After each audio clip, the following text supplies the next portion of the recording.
Good morning, everyone. Whoa. Why is it so blurry? There we are. That was weird. Now we're back to normal. Good morning, everyone. Randall Thor here. It is Monday morning. Let me stabilize the camera as much as I can. It is Monday morning, the 14th of April, 2025. Have you filed your taxes yet? The frost advisory, frost warning, I guess, we were under ended yesterday morning around 10 a.m. But it's still cold. I think it's currently around 43 degrees, 44 Fahrenheit outside, which is like, what, 6 or 7 or 8 degrees Celsius. Look, the leaves are blossoming on that tree. Leaves blossoming. The leaves are growing out on that tree.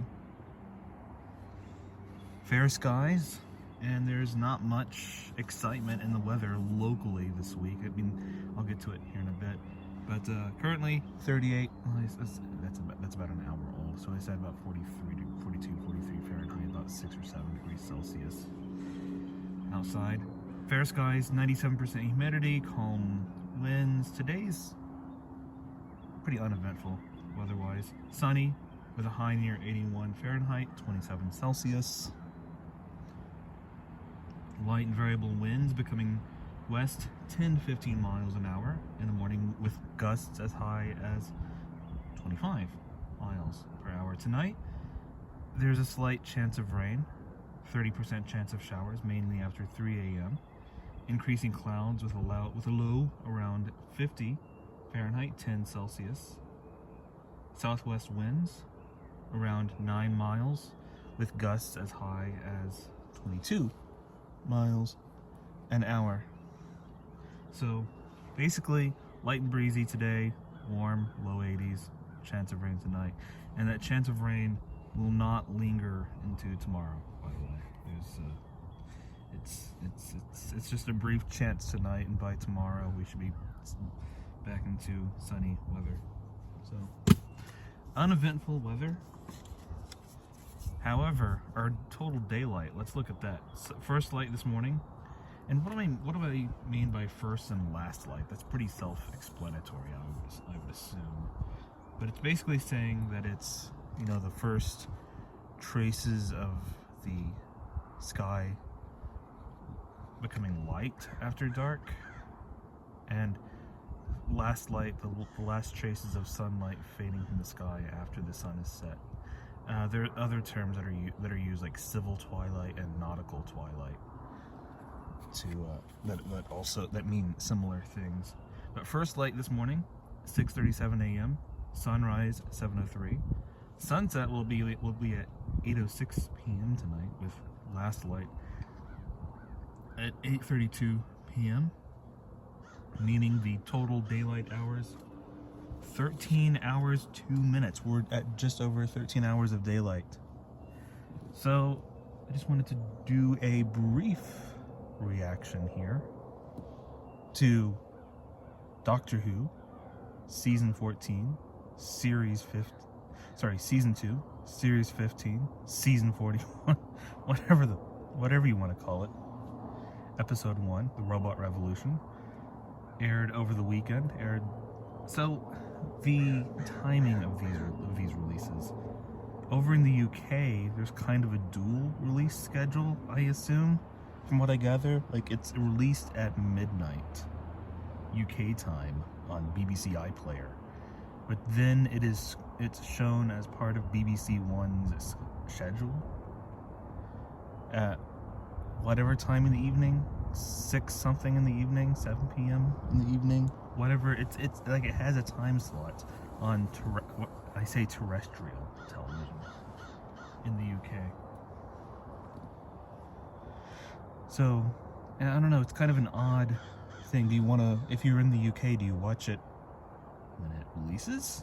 Do you stay up till midnight to watch it? Do you watch it as soon as you wake up in the morning? Do you wait until the evening to watch it on BBC One? So, but it's released simultaneously globally via Disney Plus, meaning that here on the East Coast, Eastern Daylight Time, it would be 3 a.m. our time, right? Right? 5 hours earlier, is it? No. That would be... No. It's like at 8 a.m. Sorry. I'm getting my times confused. It's not released at midnight. It's being released at like 8 a.m. Saturday mornings. You probably corrected me in the comments, someone, when I said that earlier. But yes, it's being released at like 8 a.m. Saturday mornings, UK time, meaning because the midnight comes into play West Coast. 8 a.m. UK time, 3 a.m. Eastern Standard Time, and midnight Pacific Standard Time. Saturday mornings, Saturday overnight. I don't know, it's a weird release schedule. But then again, the question becomes, how do you schedule what is primarily a British show, which also happens to have an international audience that wants to see it as soon as it's available? So I guess this is the best they could come up with, because season 1 was what, midnight? It was the episodes were being released at midnight UK time and 7 p.m. Eastern time. So yeah, whatever. But this video's gone on for 6.5 minutes, so I want to wrap this up just by saying, Robot Revolution, better season opener than Space Babies. Is that really saying a lot? Is that really that much of a challenge to be a better episode than Space Babies? But it was a good episode. There's a lot of talk among us fans over, do we get excited about Russell's plot threads again? Because last season it just fell apart in Empire of Death, didn't it? It just all that build up, all that speculation of, oh, are they doing like a fourth wall breaking TV show within a TV show with all these fourth wall breaks from Mrs. Flood and occasionally the Doctor? And it just didn't amount to much, did it? So do we get excited about that again with the plot threads that are being seeded in this first episode? I mean, I want to get excited because it's Doctor Who, but then at the same time, is that last episode, whatever it's called, I forget, is it just going to be another disappointment? Hope not, because this episode was a promising start to the season. It was a good episode on its own, and I'm excited to see where the season goes. So, you know, in moments like these, I miss the Cultdom Collective, you know? I miss the Cultdom commentaries. I wish that Dave, Kirsty, and I could get together again and do commentaries. I miss doing those. Anyway, that's all I've got to say. Everyone, have a great Monday. Almost said Thursday. Have a great Monday. Be well, be kind to each other. Keep in touch. Randall Thor. Good day.